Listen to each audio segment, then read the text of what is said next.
Hello everyone, welcome back to my channel with new blog. আশা করি তোমরাও ভালো আছো আর আমি অনেক ভালো আছি। তো প্রায় 2.5 বছর পর আমি যাচ্ছি আমার মামার বাড়ি। তো সেই ব্লগটি তোমরা পুরোটাই দেখতে থাকো। আমার সেই আনন্দ হচ্ছে, কারণ আমার মামা বাড়ি হচ্ছে গ্রামে।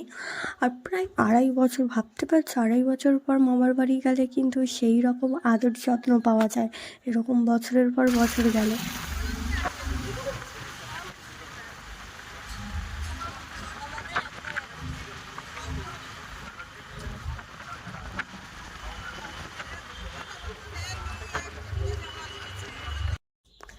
গাড়িতে যেতে যেতে চোখ পড়লো, ওই যে দেখতে পাচ্ছ কত সুন্দর করে বেলুন দিয়ে সব কিছু সাজানো। ওখানে হচ্ছে বাচ্চাদের বার্ষিক ক্রীড়া প্রতিযোগিতা হচ্ছিল। তারপরে মা টিকিট কাটছিল আর আমরা এই সাইডে দাঁড়িয়েছিলাম, ওই যে। তারপরে স্টেশনে চলে এসেছিলাম। এই দেখো কত পায়রা ভর্তি, দেখতেও খুব সুন্দর লাগছে। আর এইদিকে দেখো ভাই ঘুগনি খাচ্ছে। মা বলছিল কিছু খাবি, এমনি বেলার দিকে তো কিছু খেতে ইচ্ছে করে না, তো বললাম না। তারপরে ট্রেনের অপেক্ষায় কতক্ষণ দাঁড়িয়েছিলাম। কিছুক্ষণ পরেই ট্রেন ঢুকলো। তারপরে মা আমাদের ট্রেনে তুলে দিয়েছিল, কারণ ক্যানিং লোকালে খুব ভিড় হয়। তারপরে মা ভাইকে একটু বকছিল যে বদমাশ করবি না, ওখানে গিয়ে একটু শান্তশিষ্ট থাকবি। তারপরে মা আমাদের ট্রেনে তুলে দিয়ে ছেড়ে মা চলে গেল। চলে যাও, ট্রেন ছেড়ে দেবে। যাওয়ার সময় 200 টাকা দিয়েছি, অটো খরচা দিয়ে দিবি। টাটা।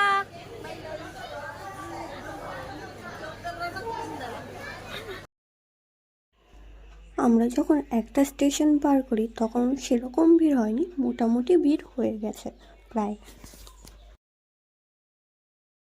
তারপরে ট্রেনে উঠে চিপস কিনে নিয়েছিলাম। আর উঠলে এই সাদা চালের পাঁপড়ের চিপস খেতে কিন্তু দারুণ লাগে।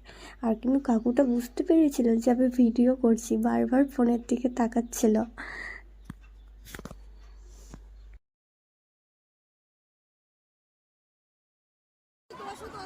দুটো স্টেশন পার করার পর এত পরিমাণে ভিড় হয়েছে যে দম বন্ধ হয়ে যাচ্ছে, কি বলবো। তারপর কিছুক্ষণ পরে এই ট্রেনের মধ্যে কি ঝামেলা আমার সাথে। আমরা ব্যাগ কোলে নিয়ে বসে আছি, ওনাদের কথা হচ্ছে ব্যাগ উপরে তুলে দিতে হবে। আর বাবা ব্যাগ উপরে তোলা যাবে না, একটু প্রবলেম আছে বলে আমরা ব্যাগটা কোলে নিয়ে বসেছি, তাও ওনাদের অসুবিধা হয়ে যাচ্ছে। তারপরে আমার জায়গায় এক দিদা বসলো আর আমরা উঠে গিয়েছিলাম। তারপর দেখতেই পাচ্ছ ট্রেনটা একটু ফাঁকাও ফাঁকাও হয়ে গেছে, তাই শান্তি। এত ভিড় হয়েছিল বলার মতো না। তারপরে আমি আমার জায়গায় সিট পেলাম, বসে পড়লাম। তারপরে রিল্যাক্সে বসে বসে যেতে লাগলাম। আর আগের কটা স্কিপ নিতে পারিনি, এতই ভিড় ছিল যে ফোন বের করবো ব্যাগ থেকে সেরকম পরিস্থিতি ছিল না।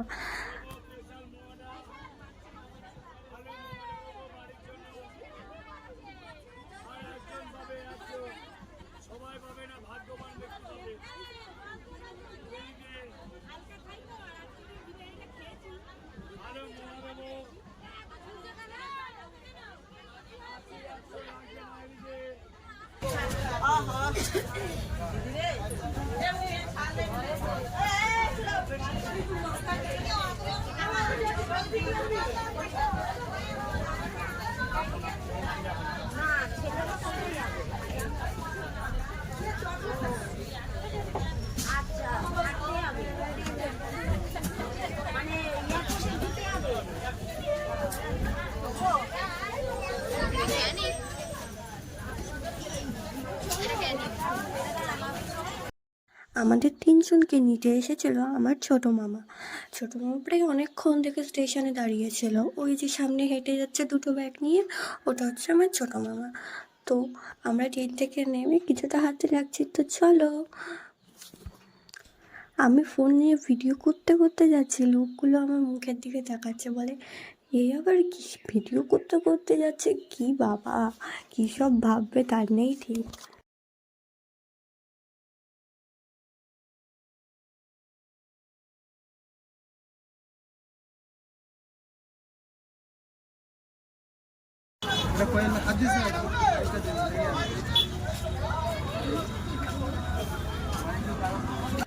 আমরা অটো পেয়ে গেছি, অটোর মধ্যে বসেছিলাম। তারপর এত পরিমাণে গরম লাগছিল যে লাস্টে ঠান্ডা কিনে খেতে হচ্ছে। এই যে ঠান্ডা কিনে খাচ্ছি, আবার দেখো পরে আমার গলা বোনা বসে যায়।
অটো থেকে নেমেছি, এবার 10 মিনিট হাঁটলেই আমার মামার বাড়ি।